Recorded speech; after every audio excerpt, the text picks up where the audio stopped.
میں اپنے والدین کے ساتھ اسلام آباد گئی ہوئی تھی۔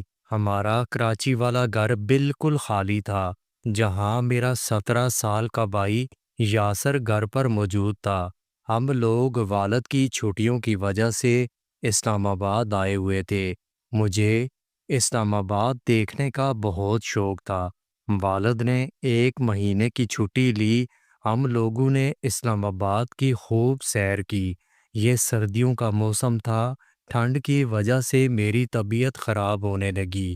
مجھ سے اسلام آباد کی سردی برداشت نہیں ہو رہی تھی۔ ایک ہی قسم کے سر درد اور نزلے نے مجھے پکڑ لیا تھا۔ تبھی میں نے فیصلہ کیا کہ مجھے گھر واپس جانا چاہیے۔ میری ماں نے مجھے خالہ کے ساتھ واپس گھر بھیج دیا، کیونکہ میرے والد اور والدہ وہاں کچھ دن مزید رکنا چاہتے تھے۔ رات کے تقریباً 11 بجے کا وقت تھا جب میں گھر پہنچی اور گھر کا دروازہ بجایا۔ گھر کا دروازہ پہلے سے کھلا ہوا تھا۔ یہ دیکھ کر میں حیران ہوئی کہ یاسر کس طرح اتنا غیر ذمہ دار ہو سکتا ہے۔ میرے ہاتھ رکھنے سے دروازہ کھلتا چلا گیا۔ میں گھر میں داخل ہوئی۔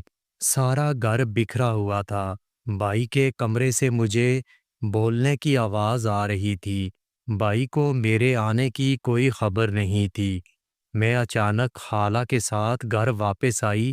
خالہ نے مجھے گھر تک چھوڑا اور خود واپس چلی گئیں۔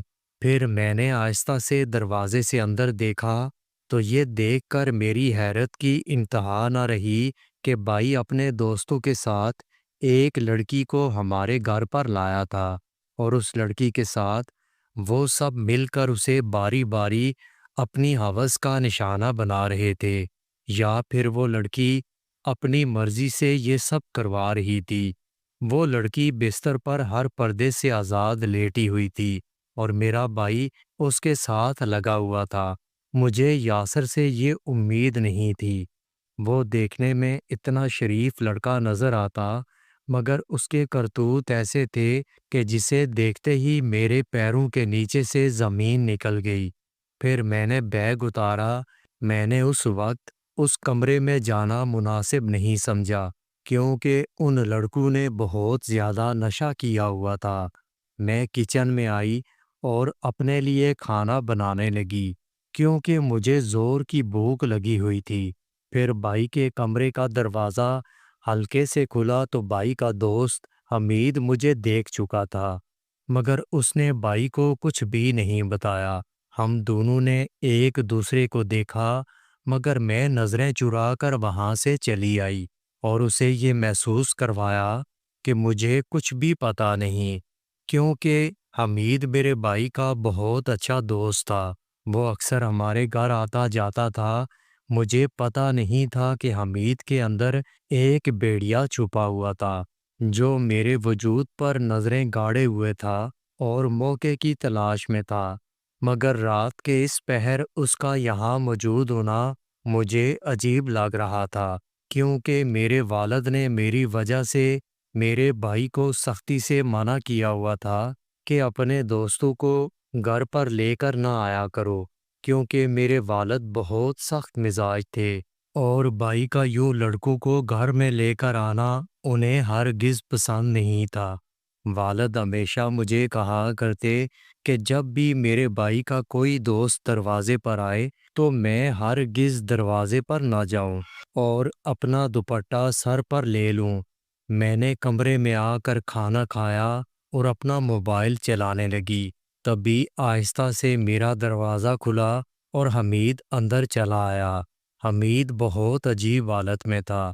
میں اسے دیکھ کر جلدی سے اٹھ کھڑی ہوئی اور اسے کہا کہ تم یہاں سے باہر چلے جاؤ، اس وقت تم اپنے حواس میں نہیں ہو۔ حمید نے دروازہ بند کیا اور مجھے بیڈ پر دھکا دیا۔ اب میرے ماتھے پر پسینہ آنے لگا تھا اور مجھے حمید سے بہت ڈر محسوس ہونے لگا۔ میری عمر 19 سال تھی اور میری منگنی بھی میرے کزن کے ساتھ طے ہو چکی تھی۔ ہم دونوں اکثر فون پر بھی بات کرتے تھے اور میرا کزن مجھے بہت پسند کرتا تھا۔ میں گریجویشن تک تعلیم حاصل کرنا چاہتی تھی، جس کے بعد میری شادی طے تھی، مگر اس وقت حمید کو اپنے سامنے دیکھ کر میرے سر پر آسمان ٹوٹ رہا تھا۔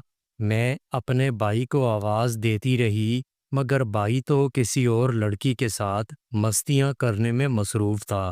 پھر حمید نے مجھے بیڈ پر دھکا دیا اور میں بیڈ پر گر پڑی۔ میں نے جلدی سے اٹھنا چاہا، مگر حمید نے مجھے اٹھنے نہیں دیا۔ اس نے میرے دونوں ہاتھوں کو کس کر پکڑ لیا۔ اب جو کچھ بھی وہ کرنے جا رہا تھا وہ میرے لیے ناقابل برداشت تھا۔ میں نے خود کو چھڑانے کی بہت کوشش کی، مگر حمید بہت طاقتور تھا۔ وہ میرے چیخنے چلانے سے بالکل ڈرا نہیں، کیونکہ اسے پتہ تھا کہ میرا بھائی اس وقت مدہوش ہو کر کسی اور کی عزت تار تار کر رہا تھا۔ پھر اس کی اپنی بہن کی عزت کس طرح سے محفوظ رہ سکتی تھی؟ حمید نے اپنی ساری حدیں پار کر دیں اور مجھے کہیں بھی منہ دکھانے کے قابل نہیں چھوڑا۔ وہ جی بھر کر مجھ سے سکون حاصل کرتا رہا اور میں بے بس ہو کر آنسو بہاتی رہی۔ تکلیف کی شدت بہت محسوس ہوئی، کیونکہ میں ابھی تک کنواری تھی اور کسی بھی لڑکے کے ساتھ ایسے تعلقات قائم نہیں کیے تھے۔ مجھے بس ایک ہی بات کی فکر تھی کہ اگر میرے منگیتر کو اس بات کا پتہ چلا کہ کسی دوسرے لڑکے نے میری عزت کو تار تار کر دیا تو وہ کبھی مجھے نہیں اپنائے گا، بلکہ میرے ساتھ اپنا رشتہ ختم کر دے گا۔ سارے خاندان میں میری بدنامی کے چرچے پھیل جائیں گے۔ جب حمید کا دل مجھ سے بھر گیا تو وہ مجھ سے دور ہٹا۔ خیر، میں پورا دن روتی رہی اور میں نے بھائی کے ساتھ اس بات کا ذکر نہیں کیا۔ اگلی رات پھر حمید میرے کمرے میں آیا۔ اس نے مجھے بازو سے پکڑ کر بیڈ پر گرا لیا۔ ابھی میں پچھلی رات کو نہیں بولی تھی کہ ایک بار پھر سے یہ قیامت مجھ پر ٹوٹنے جا رہی تھی۔ پھر حمید نے جی بھر کر میرا استعمال کیا۔ میری آنکھوں سے آنسوؤں کا دریا نکلا تھا۔ میں بہت مجبور ہو گئی تھی۔ جب حمید کا مجھ سے دل بھر گیا تو اس نے میرے کپڑے اٹھا کر میرے منہ پر مار دیے۔ اس کے بعد وہ یہاں سے چلا گیا۔ میں نے شاور لیا اور حمید کی گئی زیادتیوں کو خود پر سے مٹانے لگی، مگر یہ داغ اتنے گہرے تھے کہ پانی سے جانے کا نام نہیں لے رہے تھے، جنہوں نے میری روح تک کو چھلنی کر دیا تھا۔ میں نے جلدی سے اپنی ماں کو کال کی اور ان سے کہا کہ امی، میری طبیعت صحیح نہیں، پلیز آپ جلدی سے گھر واپس آ جائیں۔ دوسرے دن شام ہوتے ہی میرے گھر والے آ چکے تھے۔ میرے لیے بہت زیادہ پریشان تھے۔ مجھے ڈاکٹر کے پاس لے کر گئے۔ ڈاکٹر نے میرا معائنہ کیا۔ میں شدید بخار میں مبتلا تھی، مگر میرا درد کسی کو نظر آنے والا نہیں تھا۔ میں کس طرح اپنی ماں کو یہ ساری قیامت جو میں گزار کر آئی تھی وہ بتاتی؟ جب میرے والدین گھر آئے تو میرے دل کو کچھ تسلی ہوئی، مگر میری دنیا تو اجڑ چکی تھی۔ میرا بھائی جن غلط کاموں پر نکل پڑا تھا ان سب کی سزا آخر کار مجھے مل چکی تھی، کیونکہ یہ دنیا مکافات عمل ہے اور مکافات عمل ہمیشہ ہو کر رہتا ہے۔ 2 مہینے کے بعد ایک اور قیامت مجھ پر گزری تھی، جب میری طبیعت خراب ہونے لگی اور ماں مجھے ڈاکٹر کے پاس لے گئی۔ پتہ چلا کہ میں بغیر شادی کے ماں بننے والی ہوں۔ یہ بات میرے ساتھ ساتھ میری ماں پر بھی قیامت بن کر گری تھی۔ گھر آ کر میں نے اپنی ماں کو کچھ بتانا چاہا، مگر میری ماں کو یہ غلط فہمی تھی کہ شاید یہ میری ہی غلطی تھی۔ پھر میں نے اپنی ماں کو سرات کا سارا واقعہ بتایا۔ جب میں گھر میں داخل ہوئی تھی تو کس طرح سے بھائی لڑکیوں کے ساتھ غلط کام کرنے میں مصروف تھا اور اس کے دوست نے کس طرح مجھے میرے کمرے میں آ کر میرے جسم کو نوچا تھا، اور جب تک میرے والدین گھر سے باہر تھے وہ بار بار آ کر میری عزت کو تار تار کرتا رہا۔ ماں نے یہ بات میرے والد کو بتا دی۔ پھر میرے والد نے حمید کو پولیس کے حوالے کیا۔ حمید اب اپنے حصے کی سزا کاٹ رہا تھا، مگر جو مجھ پر گزر چکی تھی وہ میں زندگی میں کبھی نہیں بھول سکتی۔ دوستو، اگر آپ کو میری ویڈیو اچھی لگی ہو تو میری ویڈیو کو لائک اور میرے چینل کو سبسکرائب ضرور کیجیے گا، اور اپنا بہت سارا خیال رکھیے گا۔